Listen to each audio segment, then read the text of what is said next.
Branham is a Portland-based author and publisher. His work has been in The Writing Disorder, The Merida Review, and Backbrain Recluse, among others.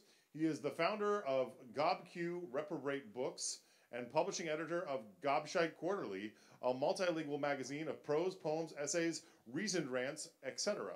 Reprobate GobQ Books has published such poem collections as Douglas Spangle's A White Concrete Day, poems from 1978 to 2013, Coleman Stevenson's Breakfast, 43 poems, and M.F. McAuliffe's The Crucifixes, as well as her novella Seattle. He is also the author of the 90-plus language dictionary of insult, obscenity, and blasphemy, curse and berate in 69-plus languages.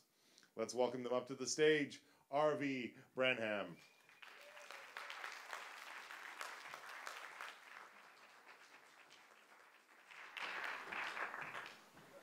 Okay, excuse me while I clean this mic.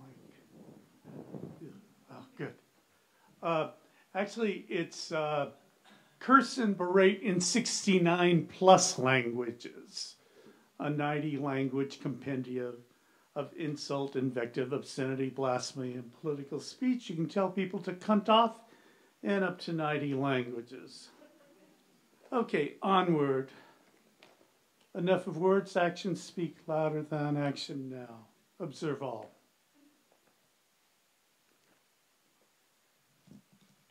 It was the worst Good Friday in Andano's life.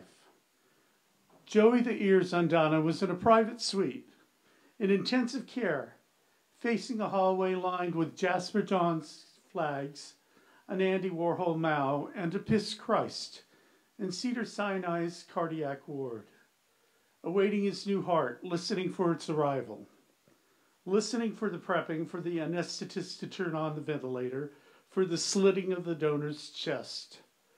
Joseph had not earned his nickname for nothing, nor his fortune. As if in demi-divine conversation for shit health, Joseph Andano had from childhood a preternatural gift for hearing. Thus there were things he could not know, whether a private penthouse suite conversation 100 miles away, or the decaying spin of a roulette wheel ball in a casino across the continent. He knew when to buy and when to sell, who to bribe and who to safely ignore, and in which foundations of which parking structures and in which cities Jimmy Hoffa could be found, and the whereabouts of the missing and presumed destroyed ballistics evidence from both Kennedy assassinations. He knew what George Bush had told the Ayatollah during the '80 election and the brand name of President Clinton's favorite cigar, what George Bush had told the Pentagon during the Iran-Contra hearings, and what he'd said to the prosecution running the Silverado grand jury hearings, and what his son said during the 2018 bankster tsunami bailouts, and what ABBA tune 2 Russian prostitutes sang in the Moscow Ritz-Carlton. He knew which skeletons fell out of which closets. He'd always been careful when he used his gift for financial gain. It was all an elaborate game with only currency or information convertible into currency at stake. Even when subpoenaed by the Cook County grand jury, he'd been able to use his gift to know what the prosecutor and jury knew, and what he could safely tell them. Still, a few associates hadn't taken so kindly to his secret testimony, especially Manny the Lion. Hence, a new name, David Jonas, a new Canadian birth certificate, new social security number, passport, and it hadn't gone badly, really. He heard goons plant the bomb in his Audi. It broke his heart that he was unable to prevent a guard from starting the car. But all of that was clotted and caked blood under a wobbly bridge. That had been years ago, and the aggrieved parties were dead or in jail. Until now. Now Joey the Ears used his gift desperately. Now he played this game for his life. Hours ago, he'd heard the cardiologist tell an associate, despite constant assurances to his face, that unless he got a healthy heart, he wouldn't last another month. He heard his bodyguard, Bill Valkas, ex-Navy SEAL, swear in Latvian at the coffee machine. And most of all, he heard the worsening systole and diastole of his dying heart. And then late in the night on this worst Good Friday, after dozing off during a particularly bad Will Smith epic, he was awakened by news of a donor. A nurse talking to an organ bank which knew of a potential organ donor in a coma. A National Guardsman saved from deployment in Afghanistan by severe head injuries in a motorcycle accident on the San Bernardino Freeway. Very little EEG activity, flatlined, doll's eyes. But the donor cyclist, as the nurse called him, still breathed without a ventilator. So much for a donor, the nurse said and hung up. But Joey the Ears heard the near donor's name. It was with no small pain that he reached for the phone and he called Lou the Lulu and made his own arrangements. He could hear Lou the Lulu and his lawyer talk to the potential donor cyclist's sister, or try to above the wails of her carpet-crawling no-neck rugrats, the flush of toilets, televangelist harangue, and freeway traffic roar. They didn't have to say much, really, and she didn't have to hear much to be persuaded to sign the Uniform Anatomical Gift Act relatives waiver. A flash of green, rustle of crisp bills smoothed over the inconvenience of a late-night visit. Her brother's palpably palpitating heart signed away. There had been another living relative, an aunt who refused to talk, who hung up on the phone when they called, slammed the door in their face when they came. Lou the Lulu enacted Plan B, waited for the lawyer to leave, then parked around the block, and then opted for a perhaps more expedient and certainly less expensive use of a snub-nosed silencer to give this rude aunt a third eye, while she watched a used car salesman named Cal Worthington riding an elephant named Spot. Lou even called the police, reporting a prowler using a fake falsetto and her name. It was essential her death be an immediate matter of public record, Lou had reasoned, talking to himself as ever. All in all, Lou the Lulu, ex-FBI, retired, had tonight earned his commission, perhaps too well. A few hours later, he could hear Lou the Lulu slip into the vegetable garden of the hospital ward, where the comatose and brain dead were stored. Joey the Ears heard Lou the Lulu take a pillow and gently at first lay it over the donor cyclist's face. Joey the Ears listened to the head nurse talk to the organ bank, heard its cardiologist rise and then shower. He heard the surgical teams queue up for the organ harvest, heard the waterproof marker on the skin and the incisions as the donor's body was filleted. After hearing the slightest squeak as blood vessels for each organ were tied off, the tub thump of the pump's start as preservative solution was substituted for the donor's blood, every ounce bound for the blood bank, and surgical tag teams circling in for liver, kidneys, pancreas, corneas, and finally the heart. His new heart. Only after he heard the anesthetist switch off the ventilator, could he bring himself to tune out the distasteful and beastly scene. Joey the Ears in no way considered himself a sadist, having known and employed more than a few. He did what he had to do, took no joy in suffering, yet he was a survivor with a shit heart. He heard the nurse approach and was ready for the prep, the close shave, the ghoulish and slightly ticklish application of waterproof marker to the point where they'd cut. He was ready to rise on Easter Sunday with another heart, a goodly heart. David Jonas, a.k.a. Joey the Ears Andano, found it to be in some ways the best Good Friday of his life. He now had the physical health to enjoy his vast wealth. Joey wasn't quite sure as to the amount, but he had around $100 billion.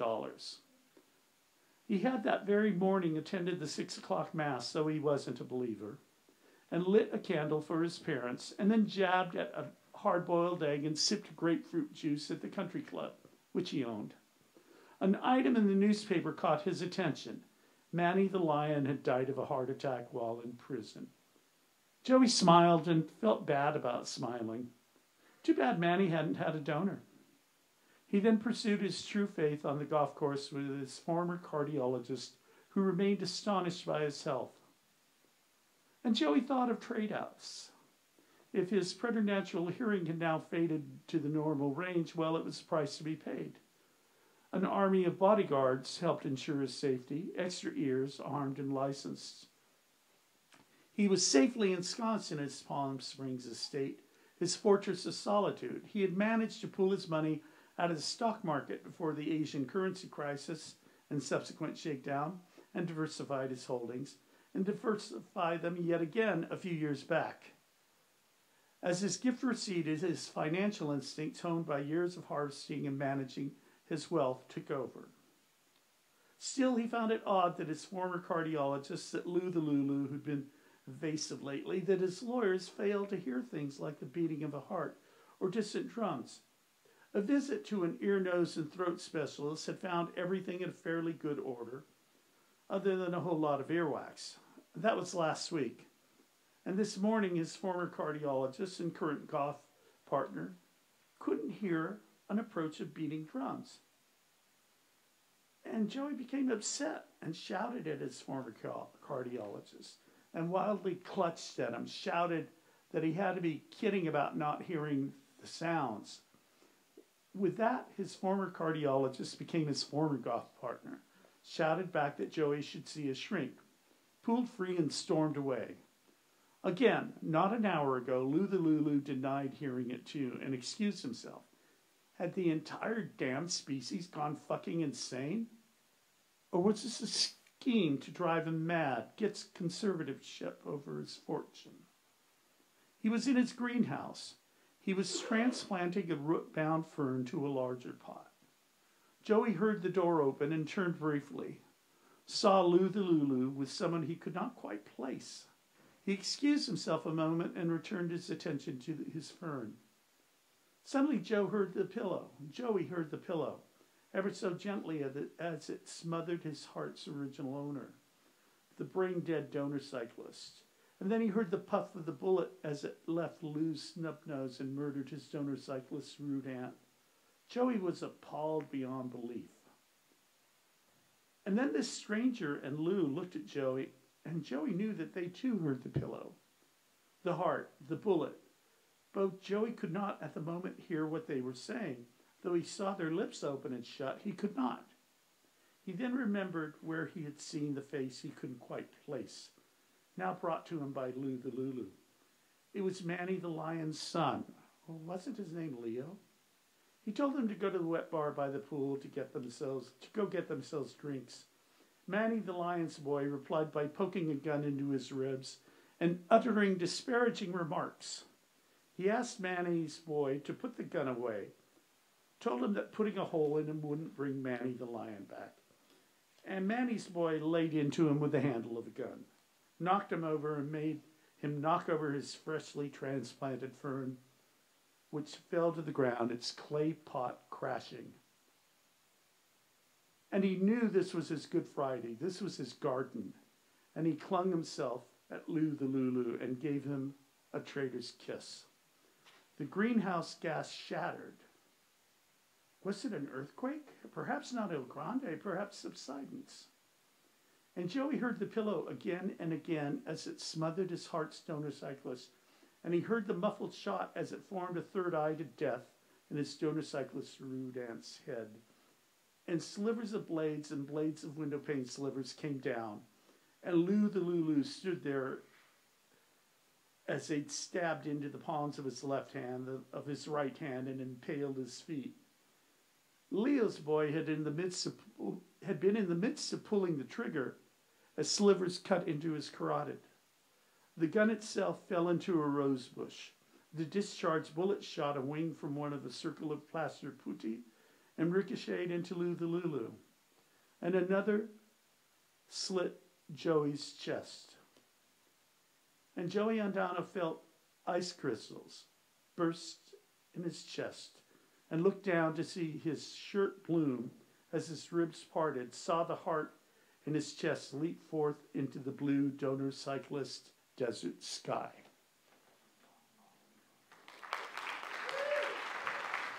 Moral of this, don't sign a donor card.